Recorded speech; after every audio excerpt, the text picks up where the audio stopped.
లాగి మాకు రొమ్ములు పడిపోతారు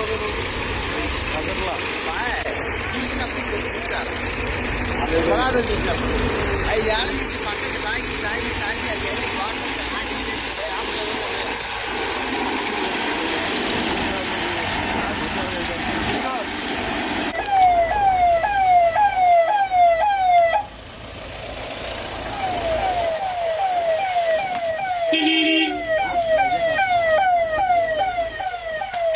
సారీ లెఫ్ట్గా ఉండు సార్ ఇటు ఉన్నాడబ్బా,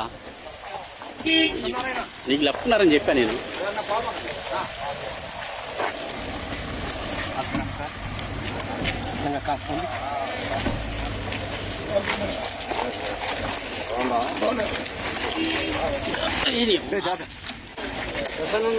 కొద్దిగా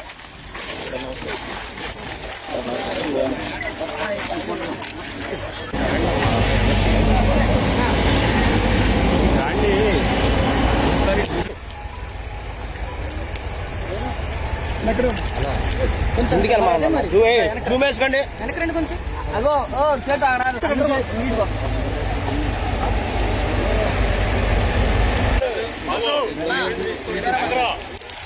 ప్రవీణ్ ఆయా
లీగల్ ఇష్యూస్ సాల్వ్ చేసుకుంటారు తర్వాత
అండి అమరావతి రాజధాని ఏదైతే ఈ యొక్క కృష్ణానది పక్కన డిసైడ్ చేయాలి 2014-19లో గౌరవనీయ ముఖ్యమంత్రి గారు నిర్ణయించడం, అప్పుడు ల్యాండ్ పుల్లింగ్ చేస్తామనే ఉద్దేశంతో ల్యాండ్ పుల్లింగ్ నోటిఫికేషను 2015 జనవరి 1 ఇచ్చాం. 2015 జనవరి 1 ల్యాండ్ పుల్లింగ్ నోటిఫికేషన్ 217 చదరపు కిలోమీటర్ ఏరియాలో ఇస్తే కేవలం 58 రోజుల్లో, అంటే 2015 ఫిబ్రవరి 28 అర్ధరాత్రికి 2015 ఫిబ్రవరి 28వ తేదీ అర్ధరాత్రి కల్లా, అంటే 58 రోజుల్లో ఒక్క లిటికేషన్ లేకుండా 34,000 ఎకరాలను రైతులు అమరావతి రాజధాని కోసం ఇచ్చారు, సాక్రిఫైస్ చేశారు. దానికి తగ్గట్టుగానే ముఖ్యమంత్రి గారు దీన్ని ప్రపంచంలో ఉన్న టాప్ 5 సిటీస్లో ఒక సిటీ చేయాలనే ఉద్దేశంతో ఆ బాధ్యత నాకు ఇస్తే నేను అనేక విదేశాలు తిరిగి స్టడీ చేసి నార్మన్ ఫాస్టర్ అండ్ పార్ట్నర్స్ అని లండన్లో వరల్డ్లో టాప్ 10లో ఒకరు, వాళ్ళ దగ్గర యాక్చువల్గా బిల్డింగ్స్ డిజైన్ చేయించాం. అడ్మినిస్ట్రేటివ్ బిల్డింగ్స్ 5 టవర్స్, అసెంబ్లీ ఒకటి, హైకోర్టు ఒకటి, అదేవిధంగా గవర్నర్స్ బంగ్లా, ముఖ్యమంత్రి గారి బంగ్లా, ప్లస్ అధికారుల బిల్డింగ్స్. ఇప్పుడు అధికారుల బిల్డింగ్స్ తీసుకుంటే మొత్తం 4,053 అపార్ట్మెంట్లు, 4,053 అపార్ట్మెంట్స్. ఆల్మోస్ట్ అదైతే అంతా అయిపోయింది 90%. ఇప్పుడు 2014-19కే 4,053 అపార్ట్మెంట్స్ అధికారుల కోసం, అటు సెక్రటరీస్ కావచ్చు, మినిస్టర్స్ కావచ్చు, ఎమ్మెల్యేస్ కావచ్చు, జడ్జెస్ కావచ్చు, గ్రూప్ డి కావచ్చు, అందరి కోసం 4,053 కన్స్ట్రక్షన్ ఆల్మోస్ట్ ఫైనల్ స్టేజ్లో. అంటే మరొక 4 నెలలు ఉంటే అయిపోయేది. వాటిని గత ప్రభుత్వం మా మీద కక్ష సాధ్యంతో ఆపేసింది. అంటే అది ప్రజాస్వామ్యం. కనీసం అది కంప్లీట్ చేసి ఆఫీసర్లకు ఇచ్చుంటే హ్యాపీగా ఉండేవాళ్ళు. అది ప్రజలు కట్టిన ట్యాక్స్ ద్వారా వచ్చిందే. ప్రభుత్వ సొమ్ము అంటే ఎక్కడిది? ప్రభుత్వానికి సొమ్ము ఎక్కడ వస్తుంది? ప్రజలు ట్యాక్స్లు కట్టేది, ప్రజాస్వామ్యం. గత ప్రభుత్వం ఈ 4,053 అపార్ట్మెంట్స్ని అలాగనే వదిలేశారు. అదేవిధంగా నార్మన్ ఫాస్టర్ వాళ్ళ దగ్గర అసెంబ్లీ 250 మీటర్లు ఎత్తుది. ఎందుకంటే అసెంబ్లీ జరిగే జనరల్గా సంవత్సరంలో 40 రోజులు, 50 రోజులు, అంతే, 60 రోజులు మ్యాక్సిమం. జనరల్గా 40 రోజులు జరగద్ది. రిమైనింగ్ డేస్లో దాన్ని ఒక టూరిజం ఇదిగా చేయాలనే ఉద్దేశంతో ముఖ్యమంత్రి గారు ఆ టవర్ని 250 అడుగుల ఎత్తులో, అంటే పైకి పోయి 250 మీటర్లు ఎత్తు పైకి పోయి ప్రజలు అక్కడి నుంచి సిటీ మొత్తం చూడొచ్చు, వ్యూ. అలాంటి డిజైన్ చేయించి దాన్ని యాక్చువల్గా వర్క్ స్టార్ట్ చేసి మొదలుపెట్టాం. అదేవిధంగా అడ్మినిస్ట్రేషన్కి అందరూ అధికారులు ఒకే దగ్గర ఉండాలా. మినిస్టర్ ఒక దగ్గర, సెక్రటరీ ఒక దగ్గర, తర్వాత హెచ్ఓడి ఒక దగ్గర, తర్వాత కమిషనర్ ఒక దగ్గర ఉంటే ప్రజలు అన్ని దగ్గర తిరగాలి. ఏదైనా పని ఉంటేని ముఖ్యమంత్రి గారు ఆలోచించి అందరినీ ఒకే ఫ్లోరు లేదా 2 ఫ్లోర్లు 3 ఫ్లోర్లో ఉండేటట్టుగా మంత్రి, సెక్రటరీ, వాళ్ళ యొక్క కమిషనర్, డైరెక్టర్స్ అండ్ వాళ్ళ స్టాఫ్ మొత్తం ఉండేటట్టుగా ఎక్సలెంట్గా 5 టవర్లు డిజైన్ చేశారు. ఒకటి వచ్చి జిఏడి టవర్ తీసుకుంటే అది 48 అంతస్తులు. 48 అంతస్తుల జిఏడి టవర్. అది 17.34 లక్షల చదరపు అడుగులు. అదేవిధంగా టవర్ 1, టవర్ 2 అవి 2 తీసుకుంటే ఒక్కొక్కటి 40 ఫ్లోర్లు, 28.41 లక్షల చదరపు అడుగులు. అదేవిధంగా టవర్ 3 and 4 తీసుకుంటే అది కూడా 40 ఫ్లోర్లు, అది 23.42 లక్షల చదరపు అడుగులు. హైకోర్టు మొత్తం 7 అంతస్తులు, 20.32 లక్షల చదరపు అడుగులు. మొత్తం GAD towers 5 government administrative towers 5 కానీ, అదేవిధంగా అసెంబ్లీ కానీ, అదేవిధంగా హైకోర్టు కానీ తీసుకుంటే మొత్తం 1,03 లక్షల చదరపు అడుగులకు డిజైన్ చేసి దానికి తగ్గట్టుగా యాక్చువల్గా ఫౌండేషన్ మొత్తం ఆల్మోస్ట్ చేసాం. వర్క్ టేకప్ అయ్యే స్టేజ్లో గత ప్రభుత్వం వచ్చిన తర్వాత దాన్ని మొత్తం నీడల్లో పెట్టేసింది మొత్తం కంప్లీట్గా. సరే, ఈ ప్రభుత్వం రాగానే ఐఐటి చెన్నై, ఐఐటి హైదరాబాద్ వాళ్ళకి ఇచ్చాము. మీరు స్టడీ చేసి మాకు రిపోర్ట్ ఇవ్వని. వాళ్ళు స్టడీ చేసి రిపోర్ట్ పాజిటివ్ ఇచ్చారు. ఎటువంటి డ్యామేజ్ ఏమీ లేదు, మీరు వర్క్ కంటిన్యూ చేసుకోవచ్చు అని ఇచ్చారు. దాని మీద యాక్చువల్గా టెండర్లు పిలిచే స్టేజ్కి వచ్చాం. అదేవిధంగా ఈరోజు తీసుకుంటే అమరావతి క్యాపిటల్ సిటీలో 360 కిలోమీటర్లు ట్రంక్ రోడ్స్ ఉన్నాయి. East to west, north to south 360 kilometre trunk roads. అంటే అన్ని 180 అడుగులు, 200 అడుగులు అలాంటి పెద్ద రోడ్లు. ఆ ట్రంక్ రోడ్స్ 360 కిలోమీటర్లు. అదేవిధంగా లేఅవుట్స్లో రోడ్స్ తీసుకుంటే దాదాపు 1500 కిలోమీటర్లు వస్తుంది. వీటిని కూడా ఇంటర్నేషనల్ స్టాండర్డ్లో చేయాలని ముఖ్యమంత్రి గారు అన్నీ అండర్ గ్రౌండ్లోనే ఉండాలా, ఈ విధంగా పోల్స్ ఉండకూడదంటే ఎలక్ట్రికల్ లైన్స్ కానీ, టెలిఫోన్ లైన్స్ కానీ, ఎనీ కేబుల్ లైన్స్ కానీ, drinking water lines, used water, storm water lines అన్నీ కూడా అండర్ గ్రౌండ్లో ఉండే విధంగా ఎస్టిమేషన్స్ వేసి దీన్ని డిజైన్ చేసాము.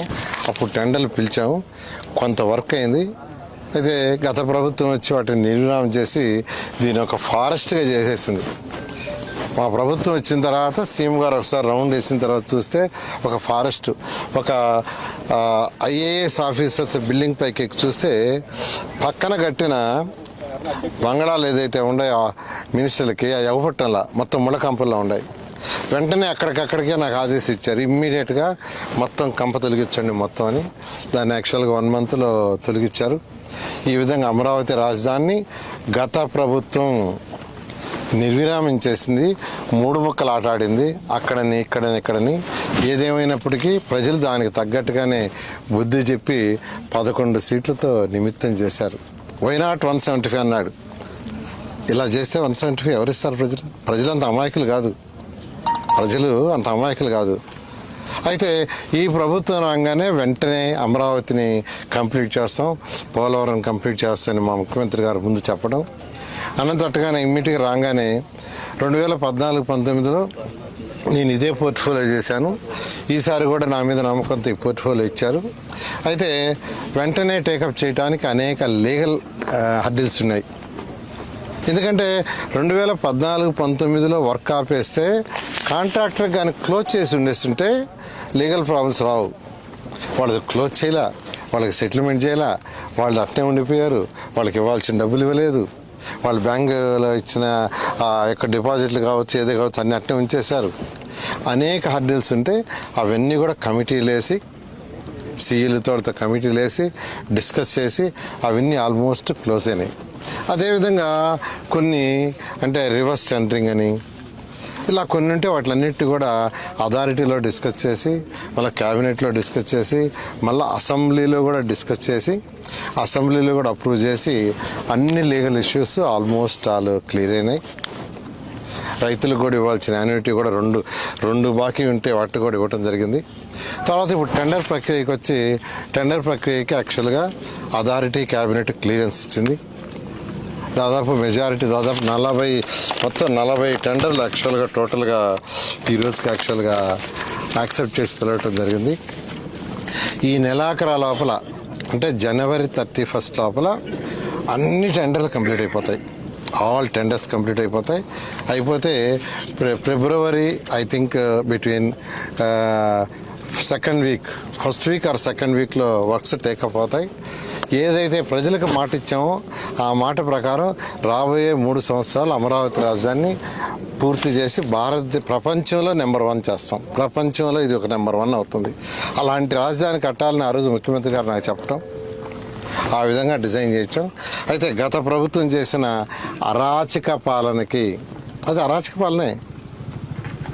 ఎవరిని ఎప్పుడు అరెస్ట్ చేస్తామా, తెల్లవారితో ఎవరు అరెస్ట్ అవ్వాలో తెలీదు. తెల్లవారి 4 గంటలకి 5 గంటలకి ఎవరింటి చుట్టూ పోలీసులు ఉంటారో, ఎవరిని ఎత్తుకుపోతారో తెలియదు. అలాంటి ప్రభుత్వం గత ప్రభుత్వం. దానివల్ల ప్రజలకంతా ఒక భయభ్రాంతి ఉంది. ఈరోజు ఈ ఎన్డీఏ ప్రభుత్వం వచ్చిన తర్వాత ప్రజలు ఎవరికి ఆ భయం లేదు, అసలు ఆలోచన లేదు. ఎందుకంటే మా ముఖ్యమంత్రి గారు ఒకటే అంటారు, రాష్ట్రం డెవలప్ కావాలంటే ఇండస్ట్రీస్ రావాలా, ఇండస్ట్రీస్ వస్తే యువతకు ఉద్యోగాలు వస్తాయి, యువత భవిష్యత్తు ఉంటుంది. ఇండస్ట్రీస్ రావాలంటే లా అండ్ ఆర్డర్ చక్కగా ఉండాలా. ఏ దేశంలో అయితే లా అండ్ ఆర్డర్ ఇబ్బంది లేకుండా చక్కగా ఉంటుందో అక్కడికే ఇండస్ట్రీస్ వస్తాయి. గత ప్రభుత్వంలో ఎందుకు ఇండస్ట్రీస్ రాలేదంటే లా అండ్ ఆర్డర్ సరిగా లేదు. ఎవరిని ఎప్పుడు అరెస్ట్ చేస్తారో తెలీదు, ఏ ఇండస్ట్రీ అతను అరెస్ట్ చేస్తారో తెలీదు, ఏ ఎమ్మెల్యేని అరెస్ట్ చేస్తారో తెలీదు, ఏ ఆఫీసర్ని అరెస్ట్ చేస్తారో తెలీదు. అందువల్ల ఉన్న ఇండస్ట్రీస్ కూడా కొనిపోయినాయి. అయితే ఈరోజు దాదాపు ఈ వచ్చిన 7 నెలల్లో దాదాపు 4 లక్షల కోట్లకి యాక్చువల్గా ఈరోజు మనకి ఇండస్ట్రీస్కి ఇక్కడ యాక్సెప్ట్ అయినాయి. ముఖ్యమంత్రి గారు వారి యొక్క కుమారుడు యాక్చువల్గా ఈరోజు లోకేష్ గారు యువ నాయకుడు యాక్చువల్గా ఐటీ అండ్ ఎడ్యుకేషన్ మినిస్టర్ కూడా దావోస్ పోవటం, అక్కడ అనేక మందితో సంప్రదించి డిస్కస్ చేశారు. త్వరలో వాళ్ళ దగ్గర నుంచి వాళ్ళ ద్వారా కూడా అనేక ఇండస్ట్రీస్ రాబోతున్నాయి. ఈ విధంగా ఈ యొక్క రాష్ట్ర ఆర్థిక పరిస్థితి తీసుకుంటే మొత్తం నాశనం అయిపోయింది. అసలు ఆర్థిక వ్యవస్థ ఎలా రన్ చేయాలా అనేది గత ప్రభుత్వానికి తెలియదు. ఏ ఫండ్స్ ఎక్కడ వాడుతున్నారో తెలియదు. కేంద్ర ప్రభుత్వం 2019 ఫిబ్రవరి నేను మినిస్టర్ ఏషియన్ ఇన్ఫ్రాస్ట్రక్చర్ ఇన్వెస్ట్మెంట్ బ్యాంక్కి 5,350 కోట్లు తెస్తే వాళ్ళు ఫస్ట్ ఇన్స్టాల్మెంట్ ఇస్తే మ్యాచింగ్ ఫండ్ 30% ఇవ్వకుండా అది మురిగిపోయింది. మళ్ళీ మేము వచ్చిన తర్వాత మళ్ళా కేంద్రానికి ముఖ్యమంత్రి గారు రిక్వెస్ట్ చేస్తే దాన్ని ఇచ్చి 4 సంవత్సరాల్లో పూర్తి చేసుకోమన్నారు. 15th ఫైనాన్స్ దానికి మ్యాచింగ్ ఉండదు, పర్ హెడ్ లెక్కన ఇస్తారు. అది 2 సంవత్సరాలు వదిలేశారు. ఎందుకంటే వాళ్ళు ఇచ్చిన దానికి లెక్క చెప్తే ఇస్తారు, ఇచ్చిన దానికి లెక్కలు చెప్పలా. అదేవిధంగా స్వచ్ఛాంధ్రాకి 2,800 కోట్లు ఇస్తే ఫస్ట్ ఇన్స్టాల్మెంట్ వాళ్ళు 240 ఇచ్చారు. మనం 150 పెట్టాలా, వీళ్ళు 150 పెట్టక మిగతా ఇన్స్టాల్మెంట్ ఇలా గత ప్రభుత్వం అస్తవ్యస్తంగా చేసింది. అయితే ఈ ముఖ్యమంత్రి గారు, ఈ రోజున్న ముఖ్యమంత్రి గౌరవనీయ నారా చంద్రబాబు గారికి అపార అనుభవం ఉంది. ఆ అపార అనుభవంతో ఈరోజు యాక్చువల్గా రాష్ట్రాన్ని ఆర్థికంగా కూడా 1 by 1 తీసుకొస్తున్నారు. నేను రాష్ట్ర ప్రజలందరికీ ఒకటే చెప్పేది, ఏదైతే ముఖ్యమంత్రి గారు నాకు ఆదేశించారో రాబోయే 3 సంవత్సరాలు అమరావతి రాష్ట్రాన్ని కంప్లీట్ చేస్తామని రాష్ట్ర ప్రజలకు, ఇక్కడ రైతు సోదరులందరికీ తెలియజేస్తున్నాను. Thank you.